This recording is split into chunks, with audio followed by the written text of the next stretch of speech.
Arganissima, New York. Your exotic skin, hair, and beauty source, and your one-stop shop for all your natural and organic skin and hair care, featuring authentic organic Moroccan oil and prickly pear seed oil and much more.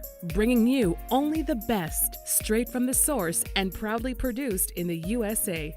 So what are you waiting for? Shop today at www.arganissima.com. Arganissima, New York. Your beauty is our...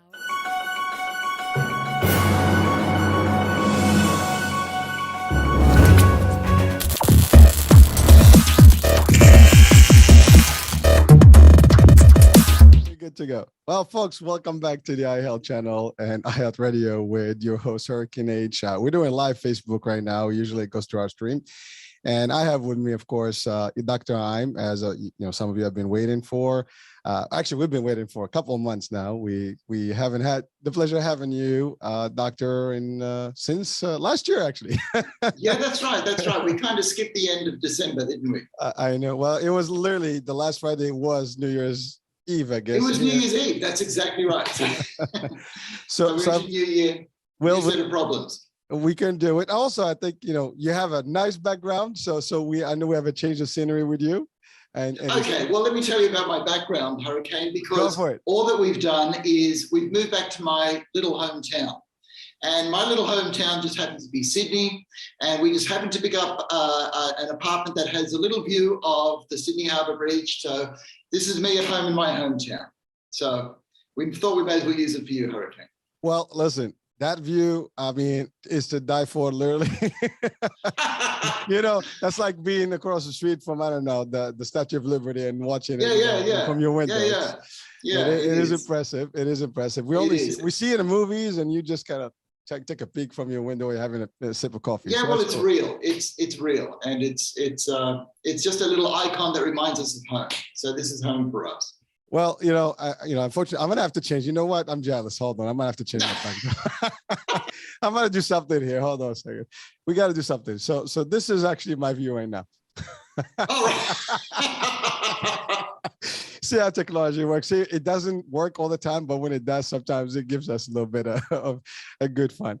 Well, listen, it was fun. It was fun. Well, first of all, thank you, Doctor. As always, it's a pleasure having you on the show. And, we've been, again, waiting for a minute. And we do have questions that we have from last year that we haven't literally gotten to. And so we're going to start with those. But before all that, how's the new year with you? How's life? I mean, new digs, new everything. How's life in Australia? Hurricane, the word is unbelievable, all right? Or incredible, because it can go both ways. There are some unbelievably good things happening, and there's some incredibly strange things happening that we've all got to get through. So Sydney's going through its wave of COVID at the moment, and the numbers have been really high, but we've been coping. We've been getting through it pretty well. We haven't had much of a summer, but we're getting it now. But Hurricane, this is a time for us to actually recalibrate our values, to look at what's actually important in life. And for us, what's important in life is family.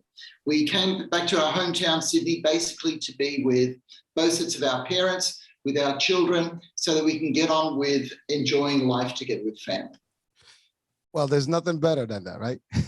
Well, that's right. When it's going well, it's very, very good. Well, the only thing is, I mean, this whole thing with the pandemic, I think hopefully we're going to see the end of it. I mean, we had the same thing. I mean, this month, actually, in the beginning of the month, I can tell you, just in my environment, everybody that pretty much I spoke to somehow had the Omicron. So it was just that unbelievable. But we went through it, and luckily this is not as dangerous, or at least not as bad as the old variants. And but hey, listen, we gotta continue our I guess mission here and keep people pumped up and getting all their energy right, and that's it. That's the bottom line. Well, actually, that's right, Hurricane. In fact, if anybody ever wonders what should I do today, it's always the right thing to do the right thing. So whatever life calls upon you to do, you just do it. You just do that. That's what will give you the most satisfaction at the end of the day. When you go through a day and you go, I did what I believed I was supposed to do today. That's actually a really good feeling. I love that feeling, actually. And you know what? Yeah. Everyone that's watching and listening, we should ask that question, and we should feel that, at every day is a good day. You just have to feel that way Yes. and believe that way Yes. and make it that way, no matter what, ups and downs. We just experienced technical difficulties, and 10 minutes before Yes. we got on, I was juggling through my regular stream. And you know what? I just, I never went straight to Facebook. I usually, stream up to different, at the same time. So I just went straight to the Facebook, and it worked. Yes. People are like, well, how you doing? Well, this is just because I'm going through Zoom, and it's just to send it to RTP and whatever. Technical stuff. Some people, will be like, I don't care about that. I just want to watch. That's right. That's exactly right. Well, listen, so I know we have limited time, and we appreciate your time. So I do have a question that was actually sent anonymously last time, and we just did not get to it because we had live callers. So I want to go with this particular question first. I mean, I have a whole set of them, and I think we'll have plenty for the hour. And hopefully someone also can call in, and the number is, we have a new number, 732-332-8493. So again, you can call in and ask your questions, and Dr. Heim will be glad, to respond and answer to those questions. So first question, how to set boundaries with people in general, and more specifically, how to set boundaries with people who have hurt you in the past, like an ex, for example. The person says, I find myself forgiving him and talking to him and even spending time with him, even if I don't want to, but I don't feel strong enough, maybe to refuse, and maybe that I enjoy the time that we spend together. How can I avoid getting weak and set boundaries with people, period? Thank you. All right. So, Hurricane, that's a great question. The question has to do with boundaries. And I want to give a little history on the whole question of boundaries. You see, because 100 years ago, it's almost though we didn't have this question of boundaries. How do we keep boundaries to people? And it's only in the last 50 years that we've actually had to keep boundaries to people for a number of reasons. One of the reasons is that we are all a whole lot busier than we used to be. There are so many more things vying from our time. And so the amount of idle time and boredom time that we have is very, very small. So what happens is we want to make sure that each minute that we have is spent really well. So that means saying no to some things and saying yes to other things. And we all get to choose what that is. But the caller's question is about boundaries to people who have hurt you in the past. And Hurricane, we can all say yes to that experience. Somebody has hurt us somewhere in the past, and it's really difficult. And particularly when it's somebody close, like an ex or a family member. So that means you still have to interact with these people, and you actually want to interact with these people as best that you can. But you don't want to be hurt again, and that's fair enough. So there's a few strategies. For some people, it's cutting off contact altogether if it's a really, really toxic relationship. For other people, it's talking through the issues and coming to an understanding so that you can get back into a relationship. But most of us have relationships that are not quite those extremes. So there's this idea of disengaged contact, where you have limited amount of contact. You have contact with the person where you know it's going to go well. But when you start venturing into those areas where there's going to be conflict, you disengage. You start shutting down. You sort of say, well, I don't really want to talk about that. No, I don't have time for that. Well, I'm not into that anymore. And you basically put on the boundaries to say, no, I'm not going to let you hurt me again, because that is the message that you want to get across to another person. Please do not hurt me again. So your responsibility in that is making sure that you don't give invitations to that person to actually hurt you. So that's where boundaries come in, all right? And boundaries are encapsulated by one word: no. No, I can't make it. No, I've got something else on. No, I don't want to talk about that. No, you can't touch me. No, we're not going out to dinner. And the word no is actually very uncomfortable for any of us to use because it implies conflict. So I actually get people to practice saying no in front of the mirror in whatever way they feel comfortable with. No way, leave it till tomorrow, maybe not, nah, whatever suits you. However no comes across, you can't avoid saying it. Sometimes you just have to say no. Wow. So I hope that gives some bit of insight there, Hurricane. Well, it's amazing because I mean, the answer is so simple that it's always in front of us and we almost know it, but it's the fact of really kind of considering it as an answer. I mean, again, to your point, no is almost like, hard to say. It's harsh, and it's difficult because you just don't want to hurt somebody else. Yeah. But sometimes it depends of your own, I guess. Well, it does. It does. And let's go a little bit deeper, because this is going to sound very strange, but the basis of a lot of hurt is actually love. And so I will go now to the caller's specific situation where they're talking about an ex, right? This is somebody that you've loved, right? And the reason that things hurt is because there are some things that didn't work out. We wanted to get closer, but things got in the way. And so if we open up areas, we open up for hurt. But it also means that, you know what? We can't sleep together anymore. Doesn't matter how good it feels, right? That part is over, because with the good feelings comes an opening for hurt, okay? And we human beings are always making the choice between pleasure right now and hurt in the future. And often we just want to feel good right now, and so we open ourselves up for a lot of hurt in the future. So all of us actually need to think about the future. What am I going to say to this person the next day, in a week? What's it going to look like in a month? And base your decision, even if it means going without a bit of pleasure now, on the future. Well, doctor, I mean, this particular person is the one that's asking the question, but I think this is something that, as you said, many, if not a whole percentage of the world is experiencing, and not just in relationship. I mean, not just in personal relationship. It could be at work, could be friends, it could be with colleagues, could be, anywhere. I mean, I had put a post on Facebook, and, it's just about, be nice to people and so on and so forth. But a lot of people, they say I do a lot of good stuff to people. People hurt me, or they don't do right by me and stuff like that. And again, for example, my response was like, you know what? they're not worth your time. You don't have to even worry about them. You just ignore them, move on. Life goes on with them, without them. And I think that's the thing, is the fact that you let go, and you have to leave it behind, and just whoever it is, you have to make that stand and move on. It's not easy. Nothing is easy, but no. Go ahead. I'm sorry. No, you're quite right. It is not easy, but all of life actually comes into two baskets: something that you can change and something that you can't change. And we spend a lot of time, me included, worrying about things that I can't change.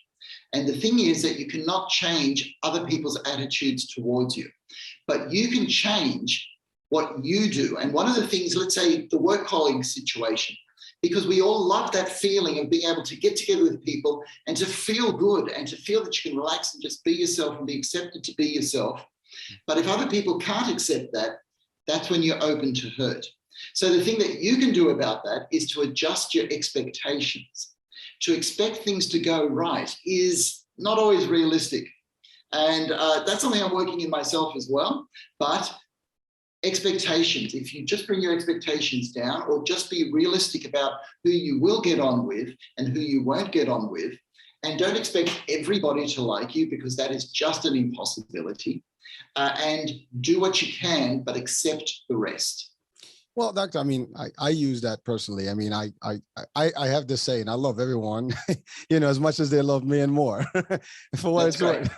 That's great. That's great. And so I have no ill feeling for anyone, but at the same time, I always say this: I had almost a luxury of being an only kid. I have no brothers and sisters, so I might be able to operate a little differently than most, because I was able to live back my life pretty much alone, and for many days you talk to yourself. You have a lot of self-talk, but you don't have any, so you compensate with friends and surroundings, and it's great. I love my friends. I love everyone, and people are watching right now, listening.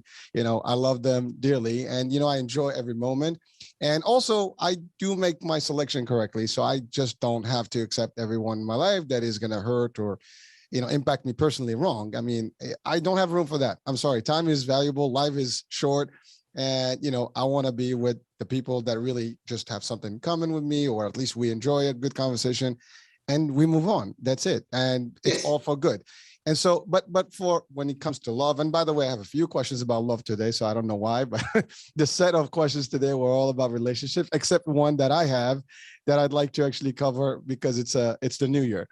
But yeah, so that okay. yeah, so that's well, it's not me, but it's just a question that that comes all the time, and we hear about it. So I wanted to share with you.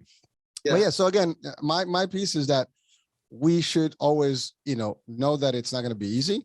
We need to have the ability to move away from anyone that is not going to be, good in our life, good influence, whether it's at work, whatever the case may be. Sometimes even at work, you have these problems, and right. you gotta, settle your accounts correctly. That's it. You don't have, like I always said, at work, sometimes I tell to my crew, it's a pleasure to be liked, but I'm not here to be liked.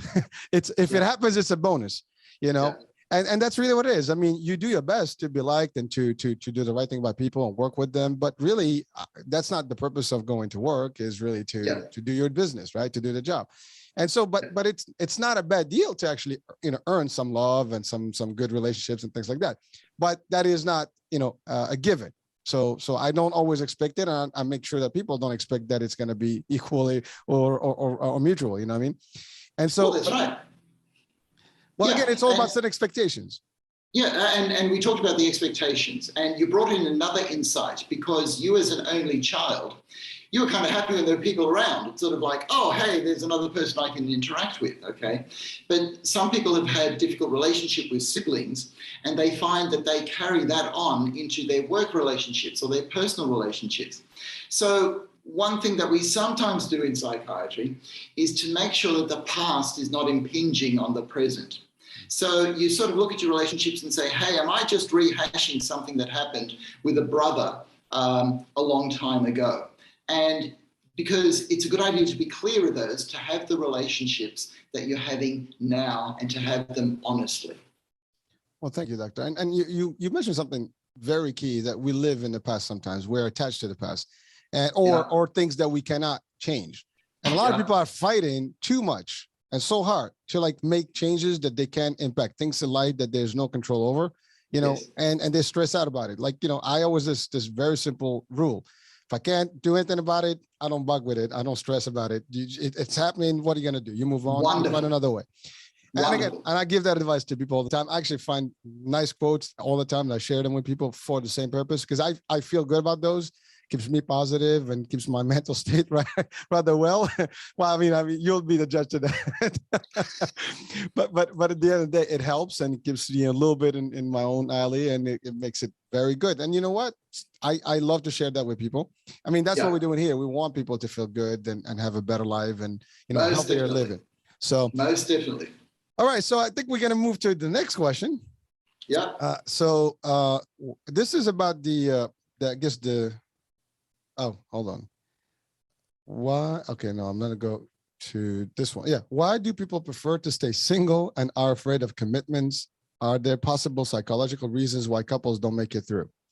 Jenny from Louisiana. Okay, that's actually a very good question. Who is that from Louisiana? Jenny. From Jenny. I guess Louisiana. Jenny? Yeah. So why are people shy of commitment in relationships? Okay, so there are actually a few reasons, and this is a very difficult one, Hurricane, because I'm going to have to be talking about some generational differences, right? Because the whole way that we mate and date these days is very different to how it was done 50 or 60 years ago, right? And in all of human society, since civilization, we've actually put rituals around how you pick a mate, how you pick a partner. And in our society, up until only a few decades ago, we had these rituals that were really quite formal, and they were really quite binding, and they went step by step towards a commitment. And then something that we called a marriage was a very big public commitment. And it says, hey, everybody, we've decided that we're going to be together. And the whole point of all of that is that you have a whole village or a whole small town like Sydney there to help you, because you know what? No relationship is easy. Now, the thing is about the last few decades is we've torn all those rituals down. We can have partnering on very different levels, everything from a committed relationship to a very casual relationship and everything in between.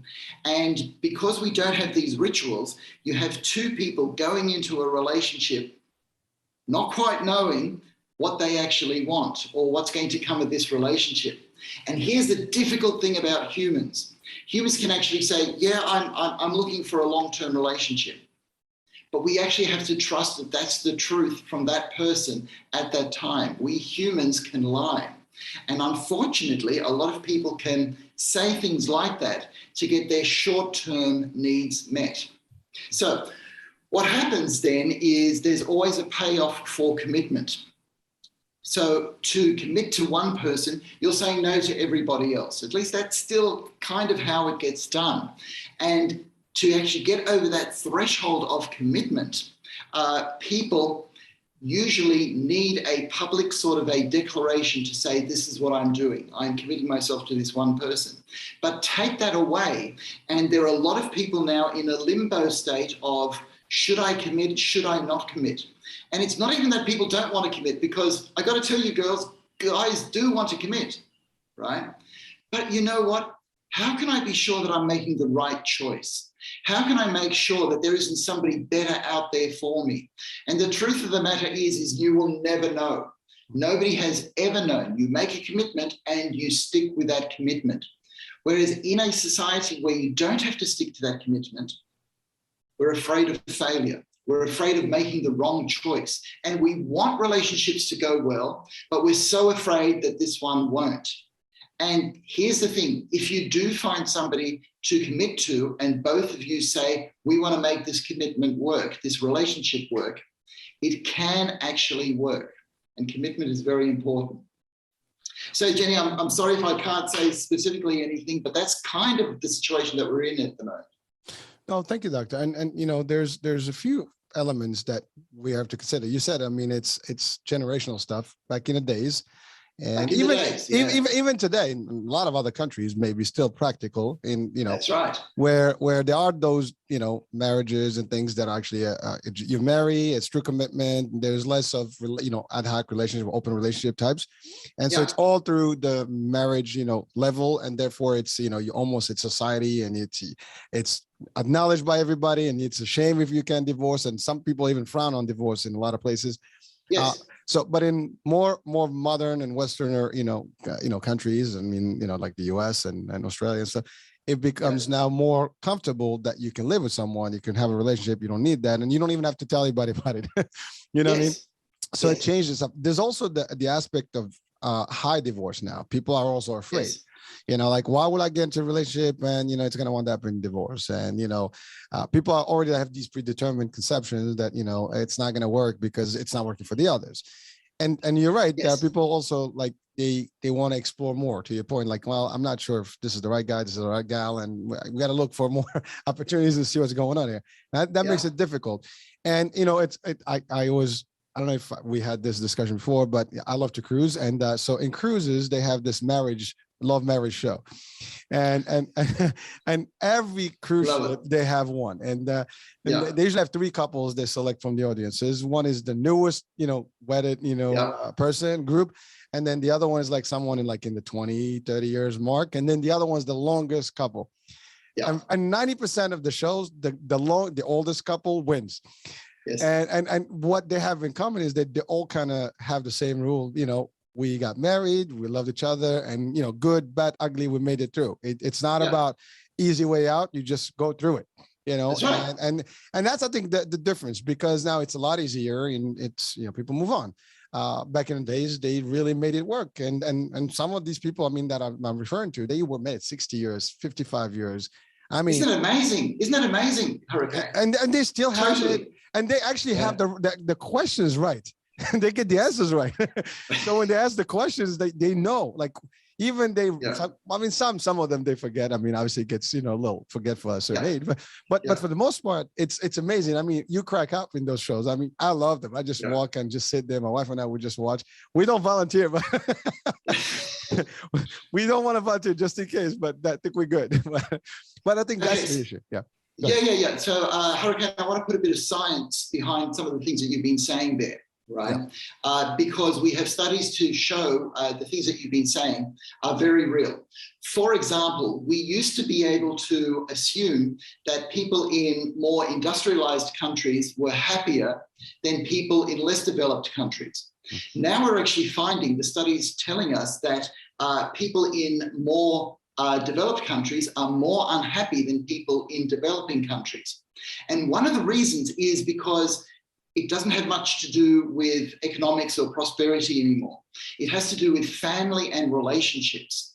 And where the Western countries are material rich and prosperity rich, they tend to be relationship poor, and they tend to have higher divorce rates, not be involved with their families as much. And these are the things that quite possibly lead to our happiness much more than our prosperity. So what you're saying is right. Underdeveloped countries now are even happier than some developed countries. Not totally, okay? And the other thing that you're saying is also right, that people are afraid of divorce, so they are not marrying in the first place. So there are fewer marriages happening in the first place because of this fear of divorce. And look, Hurricane, generations ago, there were loveless marriages. There were people, particularly women, that were trapped in marriages, and it was horrible. So divorce has obviously opened the door for people to be able to do that. And so it's a married psychiatrist by the name of Eli Finkel that's written a book basically saying that we're in a situation now that people want it all or they want nothing. So that people who are in marriages, they've got good marriages. They work on it. They make sure that they fulfill each other's needs and get to that place where, yay, it's working. You know what? Because if we don't have that, we may as well break up. It may as well be nothing. So it's got to be all or nothing with me. More people are thinking that way. And it's not too bad, because I'm on the side of people putting their all into a relationship and saying, hey, let's work on this, you and me. Let's find together happiness. Well, listen, I agree with you. I've been married 20 years, and I can tell you, it's not easy. You got to make it work, and it's not always about who's right. I mean, although happy wife, happy life, we applied that rule, but the fact is, really, I mean, I'm just being funny about it, but the fact is, really, everyone has to give in, sometime, and you don't have to always have your way, and that's actually what makes it work. Plus, you have to spice it up. You can't always just work and get stressed and stuff. You have to enjoy it. You have to do certain things, find common elements, and those things work. And sometimes it's difficult. Again, it's you got to find that mate, as we would say, the right one. And that's not always easy, but you find that person eventually. And when you do, you hang on to them. But you're right. There's the other case where there were a lot of folks that they don't care. And it's a lot easier these days. I mean, you pay yours, I pay mine. We live together. We're all like roommates, with their romance, right? And so that's how it plays. And some people actually, they don't even go through the legal route. They just go through like common marriage or one of the community, one of those things, and they just live forever together and they make it work. And then you have the people that just like, oh, it's not working, I'm out. At the first instance of difficulty, they walk out. And and that's the other thing. And it's sad because sometimes you have kids in between. That's right. So you brought up the idea of how do I find the right mate? And so I want to go into the brain with this, because it's a very difficult question, and we have been looking at personality types, astrological types, and how do we make sure that people are compatible, this word compatible. And Hurricane, having done a lot of relationship therapy with people who have mental illness, I can tell you that there are some people who on paper are not compatible. They make their marriage work. And I have seen some people where on paper they should do really well, they bombed out. Okay, so what is it? So when we go into the brain, what happens is when you make eye contact with somebody and when you get close to somebody with physical touch and listening to them, you engage what's called the social brain. Now, they're parts of the brain that have to do with feelings, empathy, compassion, and even feeling each other's pain. So we're talking about brain areas like the amygdala, my favorite, the anterior cingulate gyrus, as well as the orbitofrontal cortex, where we make decisions. and also in the prefrontal cortex where we get to think about our emotions. But here's actually what I believe is the secret to finding the right person. Be the right person yourself. If you are the person that you believe that you want to marry, your social brain will be activated so that a part of your brain called the reticular activating system will look out for that person to say, this is what I want in a partner. And if you are the person that you want in a partner, then it may take some time and you may need to kiss some toads before you get your hands and prints. But your social brain will say, you know what? That's the brain I've been looking for. That's the one where I see myself in and I can empathize with and I can share who I am. It's still going to be difficult. There are still going to be arguments, okay? Expectations of young people are that relationships just happen. They don't. They're a lot of work, but it's worthwhile work, Hurricane, because love is at the end of the rainbow. Well, it is. And, it's funny because there's another thing that people sometimes where they I think they fail is that they debate too much. I mean, we disagree on an element and we go at it, no, it's mine, it's yours, and eventually you don't walk away from that discussion and it escalates and, instead of de-escalating, you just escalating things and it doesn't work. And I think that's the other thing. Sometimes it's just like, okay, you win. I move on. Yeah. I mean, again, those are concepts that work and they make it, I mean, obviously, I'm not saying you got to run away from a confrontation or whatever. No. But really the idea is that, is it worth it, to go crazy? Yeah. Okay, you got this. And then that's it. I mean, I don't have to really go back and forth. Sometimes people fight because of economy stuff, right? Like really money and expenses and stress. Sometimes they fight over kids. It gets a little convoluted with a lot of different, sometimes it's the family members, whatever. I mean, in some cultures, family actually is part of your marriage. All right, Hurricane, I'm going to give 3 tips. Go for on it. Arguing, okay? Number 1 is couples must never argue over a question that the internet could answer, right? If you're arguing as to which is the shortest way or quickest way to get somewhere, just find the answer on the internet. Don't argue about that. Number 2, you never want to win an argument, because if you win an argument, your partner has lost, right? And you actually don't want that. It may feel good for a couple of seconds, but then you go, oh my God, they're not feeling good. Number 3, and Hurricane, I got to tell you, every relationship could be transformed if we were all able to do this one thing. Listen. Just listen and understand. If somebody is arguing with you, it's because they're trying to get something across to you that you haven't heard yet, that you haven't listened to, that you haven't understood. Because when you're arguing with them, you're actually trying to get a point of view across that they're not getting, okay? So sometimes it just needs the time and the space to sit down and say, I'm here. What are you trying to tell me? Right? Because once a person just listens, then the other person knows that they're on your side.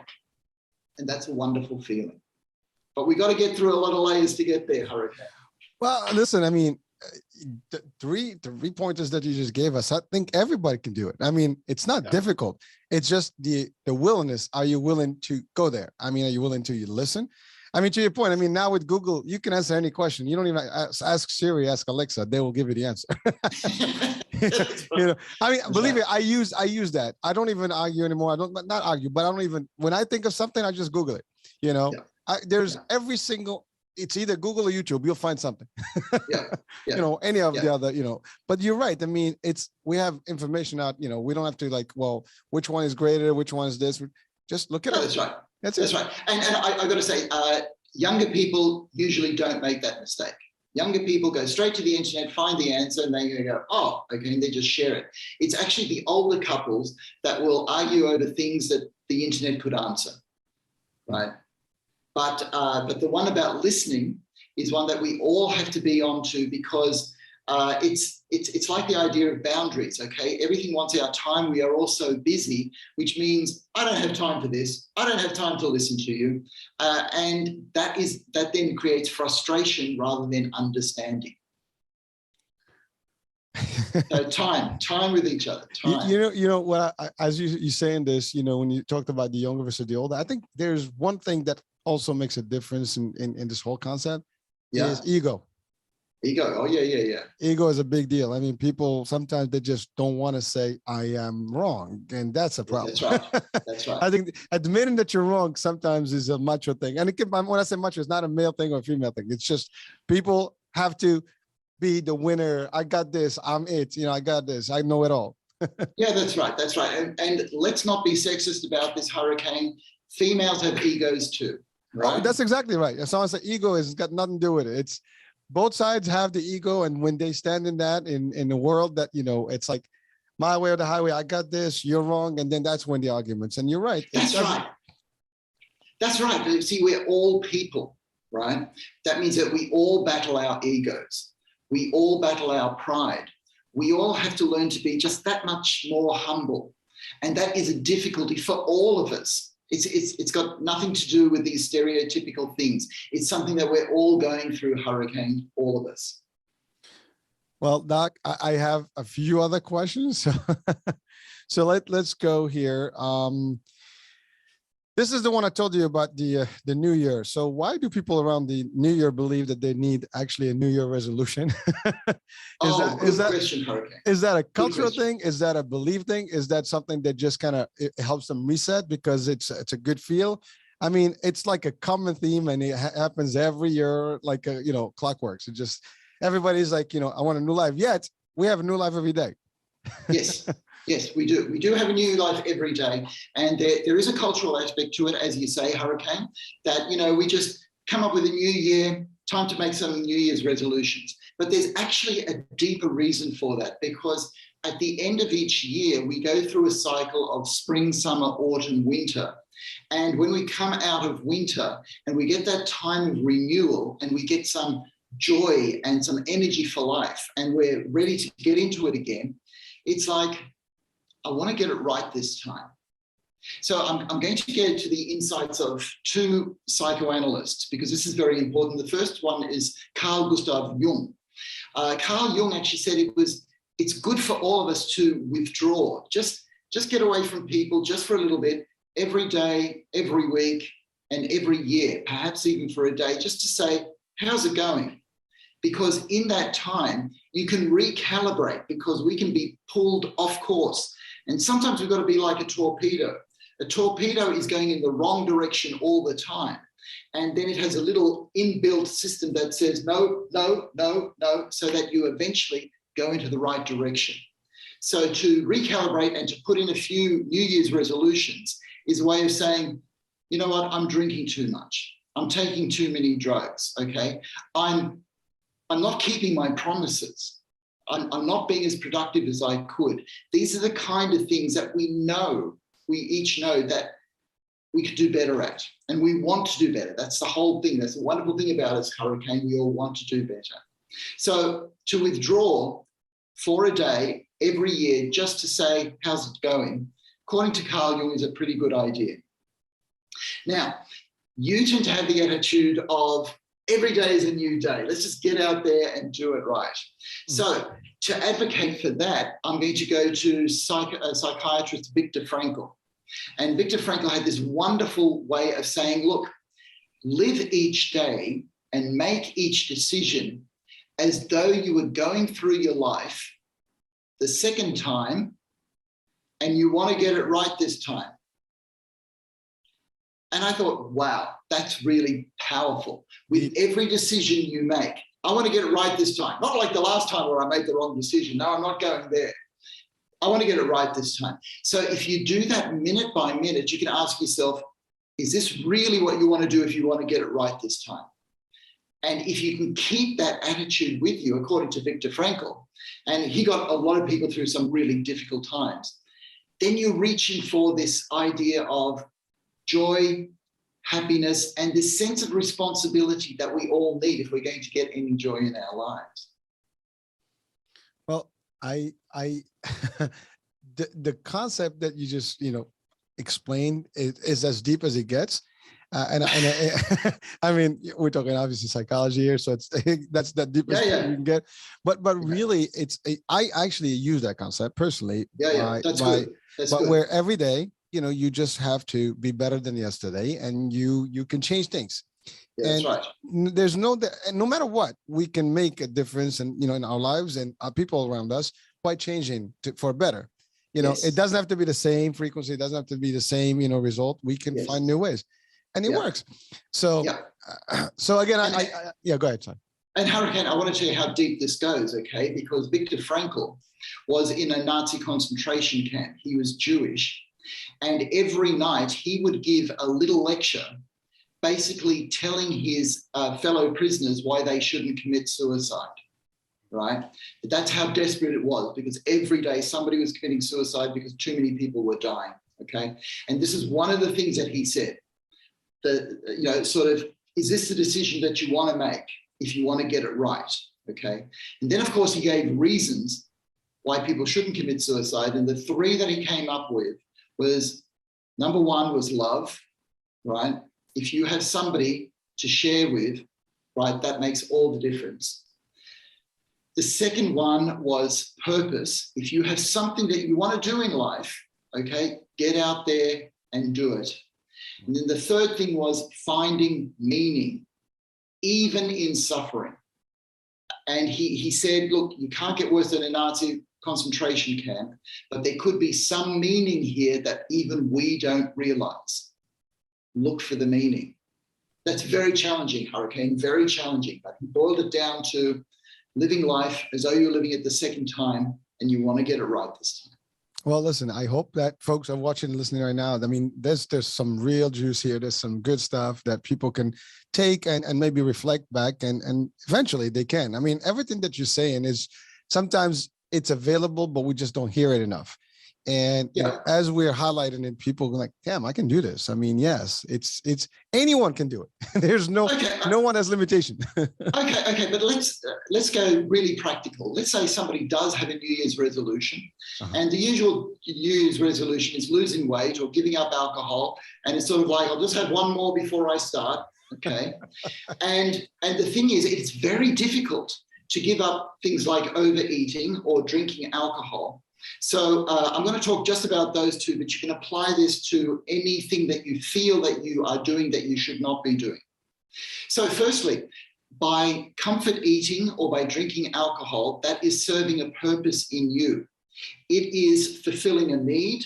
It is keeping some anxiety away from you, but you've got to find out what is it? What is it that drives me to have to do this? And then when you find out what it is, don't take your coping mechanism away until you find a better coping mechanism. So instead of just saying, I'm going to go on a total weight binge, I'm not going to eat anymore, that's going to fail unless you find something else that is going to solve your problems for you, okay? And one of the ways of doing this is to want something really good, really badly. I want a better life, but I really want it. I'm going to work hard for it.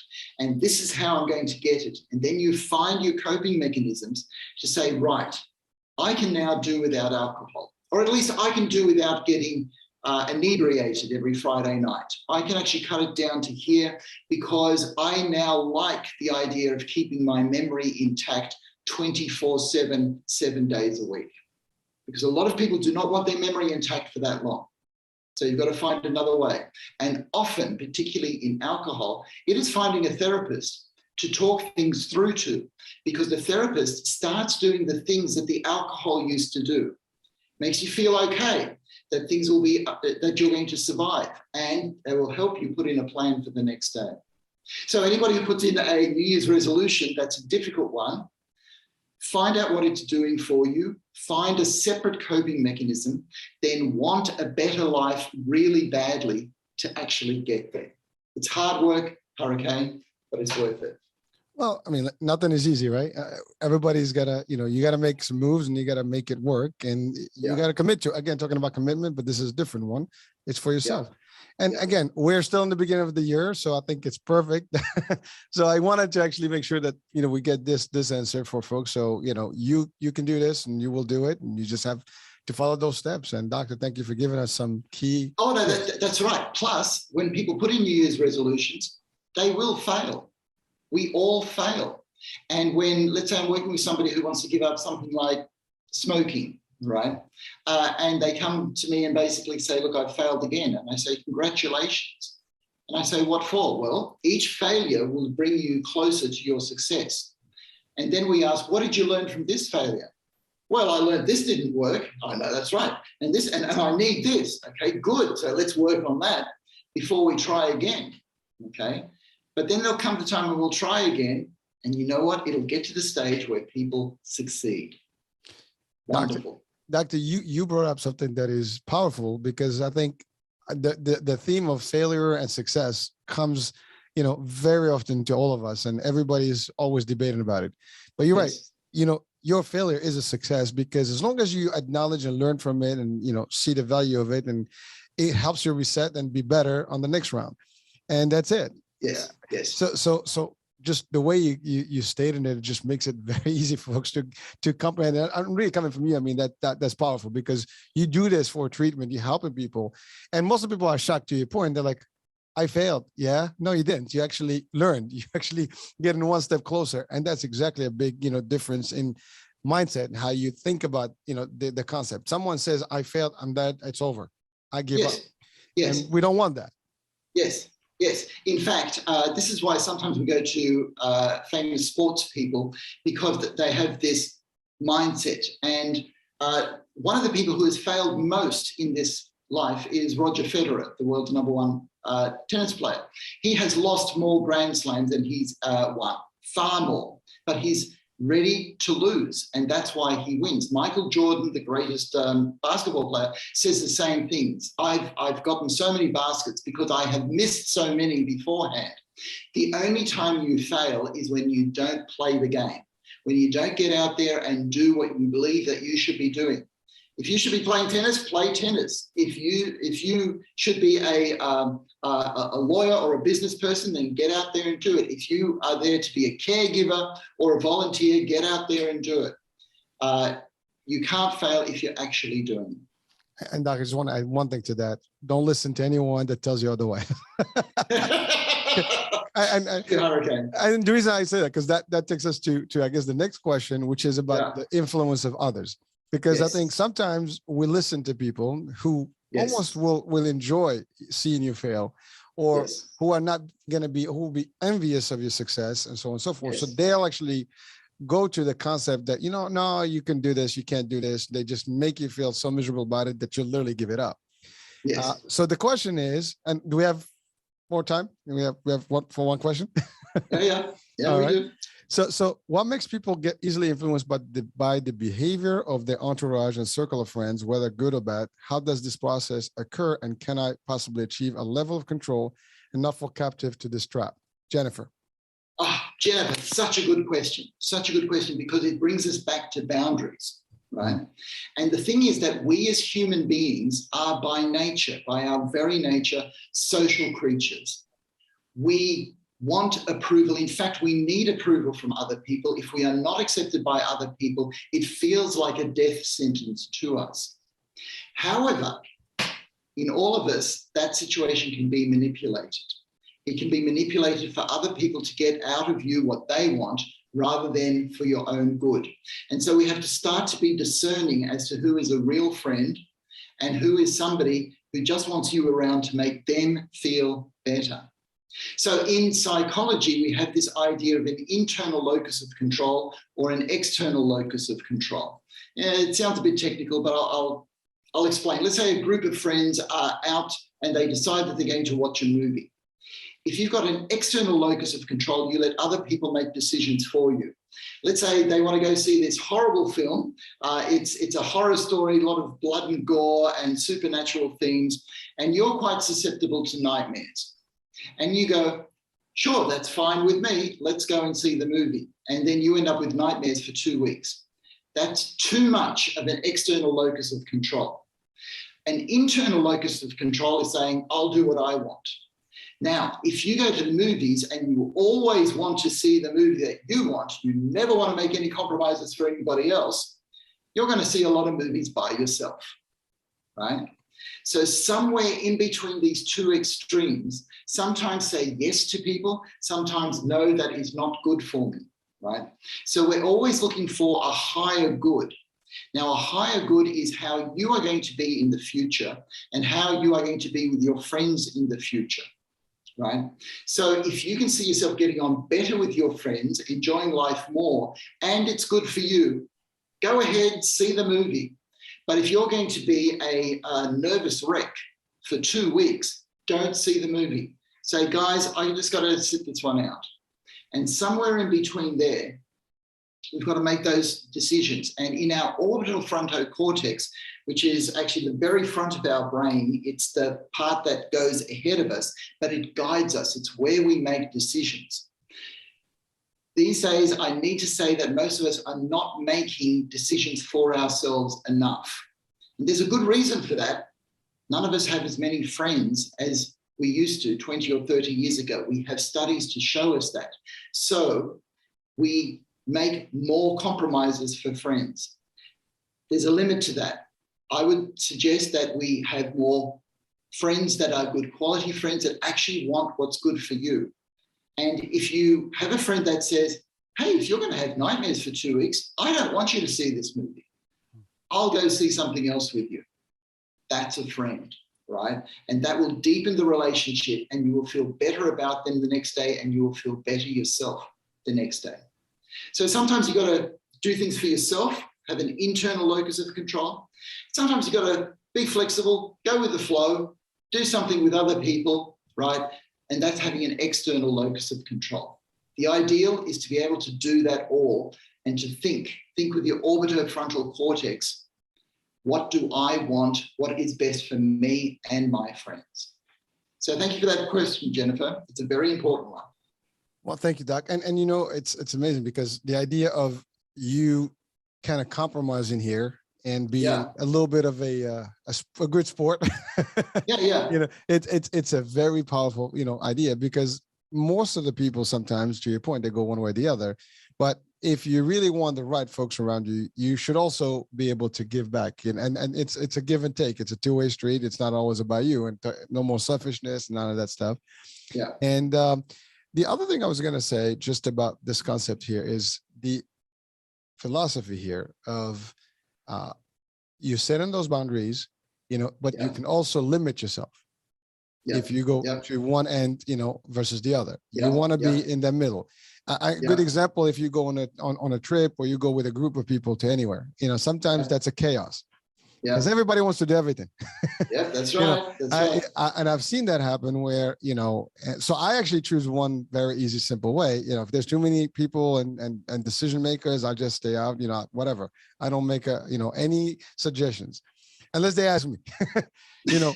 When I choose to be in a group, then the group decides. When I choose to be, you know, leading or whatever, that's different. I'll make a decision. But it makes life a lot easier that way because otherwise you clash and you end up not doing anything and just like going multiple directions. And that's pretty common. Yes, it is. It's very common. It's very common. In fact, we so want to get on with people that people abdicate responsibility and decision-making. You can get a group of 10 people. What movie should we see? Oh, whatever you want. Oh, I'm easy. And everybody's easy. And so all of a sudden there's no decision being made, you know. And then if somebody makes a decision, everybody sort of goes, I didn't want to see that. No, I hate that movie. What the hell, let him make that decision, okay? So these are dynamics. And what I wanted to say about that is we sometimes think it is all or nothing or left and right. And it's maybe because we've got a left and a right hand that we think that the answer is on or off, okay? But often the answer is what Aristotle called a golden mean. You go for somewhere in between because both extremes, they tend to be wrong. Whereas somewhere in the middle, and we will all choose the middle differently, and to be able to be flexible, just move from one to the other depending on the situation, that would actually be more ideal. But because we're human and we've all got different ideals, we'll all have different ideas as to where that golden mean actually is. Well, true, Doc. But here's the thing, right? If you want to be in a group and you want to have a circle and you want to be enjoying, a family affair or friends, out in whatever, you have to be able to be flexible with that. I mean, it's not just now you have more than one person that's going to have an opinion. And so therefore you want to be able to be, it's not, it might work my way, may not. So you have to be prepared to the idea that it's not going to be always your way here. And it could be a different decision. Right. If you don't, then you might, to your point earlier, maybe you're going to wind up, not going with anyone. You'll be solo. That's right. So that's right. Yeah. Well, listen, Doc, I mean, we're coming to the end and I know your time is valuable. And so I have a few more questions. So we'll reserve them for the next one. We'll do this again, Hurricane, and we'll get into more of the questions. Yes. Yes, sir. So any last, words or, advice in this particular episode here? Well, okay, in this particular episode, we really talked about two main things. One was relationships and the other one was boundaries. And boundaries actually has to do with New Year's resolutions as well. Because when you put in a New Year's resolution, you're putting in a boundary to yourself. You're saying, I don't want to do this anymore. But you've got to outsmart some of the wrong things that you do or some of the bad habits that you want to get rid of, right? And yet in relationships, we've got the same thing. You can't go into a relationship saying, this is what I want, it's got to be my way. Because there's another person who's also saying, this is what I want, it's got to be my way. And so you will end up with no relationship if you can't be flexible. However, that doesn't mean that you give in to absolutely everything. And the answer that we found in that has to do with the social brain, the parts of your brain that have to do with empathy, compassion, feeling pain and making decisions and monitoring how you're getting on with other people. That's very active in that. And if we be true to ourselves, then, as Shakespeare said, it's difficult to be untrue to anybody else or false, as Shakespeare said. Well, Doctor, thank you for the wisdom as always. I know I enjoy every minute of the good stuff that you're giving us here. And I hope that folks watching or listening on the show and it will be replaying as well, just to benefit from any and everything that we're giving them here. And so thank you so much for your time, folks. Thank you for taking the time to watch and listening in. And we'll be talking at the end of next month. So let's stay tuned for the end of February and we'll have another session. And I do want folks to call us in. I mean, today I had a little technical difficulty, but we want to have, live interactions. 732-332-8493. That's our new number. So just dial in and we'll have some fun. And Dr. Heim will be ready to answer your questions. Ciao. And we'll be here, Hurricane, and we wish you a wonderful new year, okay? Thank you. And you know what? Enjoy the summer while it lasts. While it lasts, that's exactly right. All right, Doctor. Thank you so much. Okay, Hurricane. Thank you. Take care. Take it easy. Bye-bye. Bye-bye.